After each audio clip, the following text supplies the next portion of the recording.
23వ తేదీ ఆగస్టు 2025 సంవత్సరం చంద్రబాబు గారు కూటమి ప్రభుత్వం స్థాపించి ఏర్పాటు చేసి దాదాపు 15 నెలలైతా ఉంది.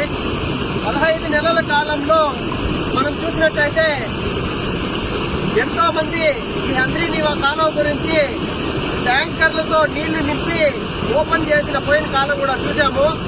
కానీ నిజమైన ఎత్తిపోతల పథకం ద్వారా హంద్రీనీవా కాలువకి నీళ్లు వదలడం, అలాగే పలమనేరు నియోజకవర్గం మరియు గంగవరం మండలం పత్పత్తురు గుండుగల్లు పంచాయతీల మధ్య బొమ్మనపల్లి గ్రామం నందు ఈ కాలువ ప్రవహిస్తా ఉంది.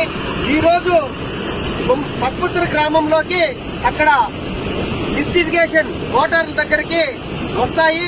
నీళ్లు ఆల్రెడీ అక్కడికి చేరిపోయాయి. అయితే ఆ మోటార్ల ద్వారా కుప్పం నియోజకవర్గానికి నీళ్లని తరలించే ఏర్పాటు త్వరితగతిన చేసిన చంద్రబాబు గారికి మా ప్రాంత ప్రజలు మరియు కుప్పం ప్రాంత ప్రజలు ధన్యవాదాలు తెలుపుకుంటున్నారు. అలాగే ఈ నీళ్లంతా కూడా ట్యాంకర్లతో నింపిన నీళ్లు కాదు. ఇది వేగం చూడొచ్చు, ఈ సౌండ్ చూడొచ్చు. ఇదంతా కూడా మనం నిజంగా అక్కడి నుండి హంద్రీనీవా కాలువ ద్వారా నీళ్లు ప్రవహిస్తా ఉండేది మనం వీడియో ద్వారా మనం ప్రజలకందరికీ కూడా తెలియజేసే ఏర్పాటు చేయడం జరుగుతా ఉంది. అయితే ఇంతటి పెద్ద ఎత్తున కార్యక్రమాన్ని పూనుకుని మొత్తం కాలువ మొత్తానికి కూడా సిమెంట్ చట్టాలు వేసి ఏమాత్రం ఈ ప్రోగ్రామ్ లో మనం డ్యామేజ్ జరగకుండా ఎక్కడ ఏ నీళ్లు వదిలినా కూడా చివరి ప్రాంతానికి ప్రతి బొట్టు చేరే విధంగా ఇంత పెద్ద ఎత్తున కార్యాన్ని తలపెట్టిన కూటమి ప్రభుత్వ నాయకులందరికీ కూడా ఈ ప్రాంత ప్రజలు మనమంతా కూడా కృతజ్ఞతలు తెలుపుకోవాల్సిన అవసరం ఎంతైనా ఉంది.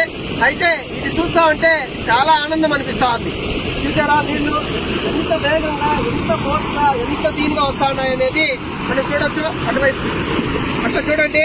ఇదంతా కూడా మనం చూస్తా ఉండేది పత్పత్తురు మరియు గుండుగల్లు పంచాయతీల మధ్య ఉన్న బొమ్మనపల్లి గ్రామం నందు చిత్తూరు జిల్లా పలమనేరు నియోజకవర్గం గంగవరం మండలం పత్పత్తురు మరియు గుండుగల్లు గ్రామాల మధ్య ఈ నీటి ప్రవాహం ఇంత వేగంగా జరుగుతా ఉంది. మేము కలలో కూడా ఊహించలేదు.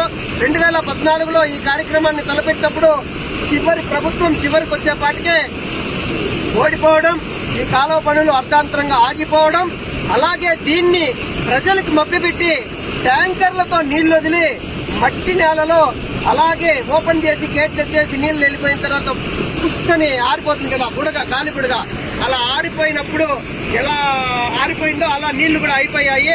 కానీ అలాంటి ఏర్పాట్లు ట్యాంకర్లతో నీళ్లు నిల్వ చేసి బటన్లు నొక్కి నీళ్లు వదలడం కాకుండా నిజమైన నీళ్లు నదుల నుండి తీసుకొని వచ్చి హంద్రీనీవా కాలువ ద్వారా అనంతపురం, కడప, మదనపల్లి, పుంగనూరు, పలమనేరు, కుప్పం ప్రాంతాల మీదుగా ఈ విధమైనటువంటి నీరు ప్రవాహం ప్రవహిస్తా ఉంది అంటే దీని వెనకాల ఎంత కృషి దాగి ఉందో మనం అర్థం చేసుకోవచ్చు.